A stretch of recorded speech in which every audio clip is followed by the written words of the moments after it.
Para sa mga kalalakihan, kayo ba ay nagkaroon na ng prostate cancer?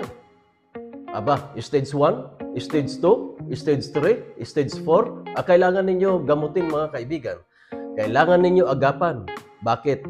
Kasi kapag ang prostate ng isang lalaki ay may problema, problema si Manoy. No? Hindi na makatayo si Manoy. Bakit? May problema ang prostate. No? Kapag may problema ang prostate, problemado rin ang bladder o yung tinatawag na pantog. No? Yung lagayan ng ihi. So, kung iyon ay marumi, ang pantog, mayroong mga nakadeposit ng mga bakterya, mga bato, maliliit man o malalaki. Problema ang prostate ngayon ng mga kalalakihan. Kaya ano ang gagawin? Palakasin ninyo, no? Ang inyong pagkalalaki. Tanggalin ninyo ang mga baradong ugat dito sa bladder at saka doon sa prostate. Kasi kapag iyon ay hindi natanggal, ang mga bakterya na yan, ang mga bumabara, ay kayo mismo ang kawawa mga kaibigan. So anong dapat gawin? Ito po, tanggalin muna ninyo ito, ang mga toxins na ito, bakterya, mga bato-bato na nakadeposit doon sa inyong bladder. Ngayon, kung ang bladder ay may problema rin ang kidney. Ayun. So, magiging komplikado. Kaya, ang mga kalalakihan kapag napabayaan nila ang kanilang prostate, nagkaroon ng prostate cancer, no? Sa sobrang sakit ng pag-ihi, kawawa si Manoy. Kaya kailangan talaga agapan ang ating mga karamdaman. So, ang sopalmito, ayan, para ito sa mga kalalakihan, ang sopalmito, pantulong ito para doon sa prostate. No? Specific po ito para sa prostate. Ngayon, paano kung may bato ang bladder o yung tinatawag na urinary bladder, yung pantog? Paano kung may bato? Hindi naman ito pantanggal. Ang sopalmito ay hindi pantanggal ng bato. Kung may problema ang kidney, hindi rin pwede ito pantanggal kasi sabi ko nga, specific para sa prostate. So, naapektuhan lamang ang prostate natin kapag ang urinary bladder ay puno na ng bato o may bato na nakadeposit, no? Sa pantog at naapektuhan ang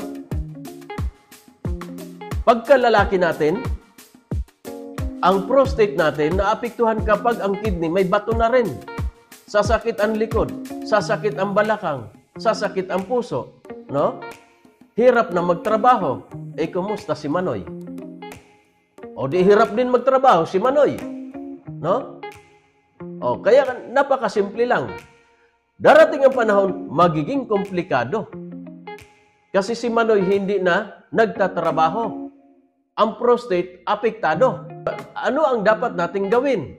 Para sa mga kalalakihan, ang dapat ninyong gawin, tanggalin muna ninyo ito sa loob ng 24 oras.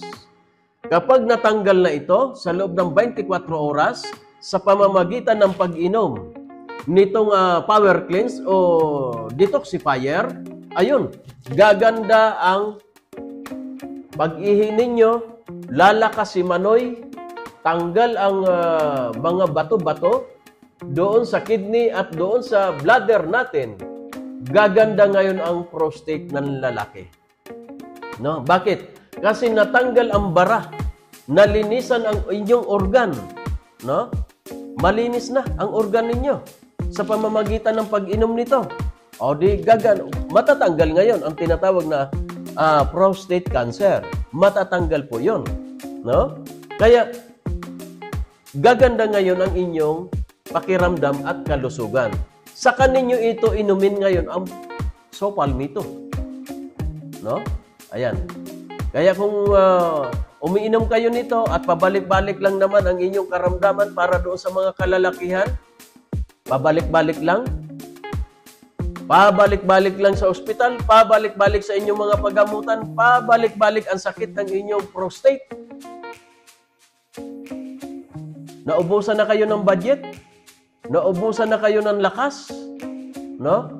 Aba, mag-isip-isip na tayo. No? Kasi kung habang buhay, puro sakit ang nararamdaman natin. No? Ibig sabihin, maghanap-hanap na kayo ng ibang paggamutan. No? Oh. Ngayon, kung gusto ninyo matulungan ang inyong karamdaman, ang inyong pagkalalaki, ang inyong prostate, gusto ninyo matulungan, no? Ang inyong prostate, gusto ninyo matulungan. Ito po, ang inumin ninyo, tanggal ang pananakit ng inyong prostate.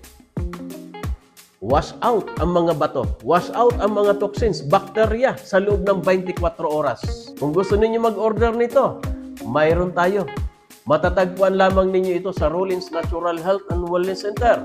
At ito, Power Cleanse, matatagpuan lamang ninyo ito sa Rollins Natural Health and Wellness Center. Pakipiin po ninyo kami. Rollins Natural Health and Wellness Center sa ating FB page.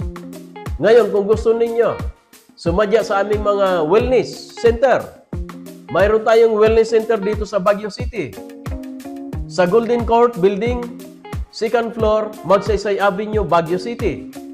Sa La Trinidad, Benguet, mayroon din tayo. 3rd floor, GS Building, Room 305, Pico, KM5, La Trinidad, Benguet. Sa Abatan, Bugyas, Benguet, 2nd floor, Napata Building, Abatan, Bugyas, Benguet. Sa Bambang, Nueva Vizcaya, 2nd floor, Villanueva Building, General Trias Street, Bangot, Bambang, Nueva Vizcaya. Ang cellphone number po natin na pwede ninyo kontakin, pwede kayo mag-message o pwede kayo mag-text o pwede kayo tumawag, 0998-559-7928. 0998-559-7928. Open ang mga wellness natin sa araw ng Monday hanggang Saturday sa oras ng alas 8 ng umaga hanggang alas 5 ng hapon.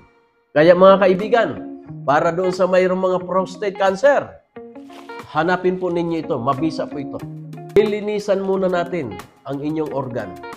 Pag malinis na, saka na po ninyo ito inumin. Ang Sopalmito. Mabisa po ito. Ang Sopalmito sa mga kalalakihan. Prostate cancer, stage 1, stage 2, stage 3, stage 4. Linis muna bago ito para mas mabilis kayo gumaling, mga kaibigan.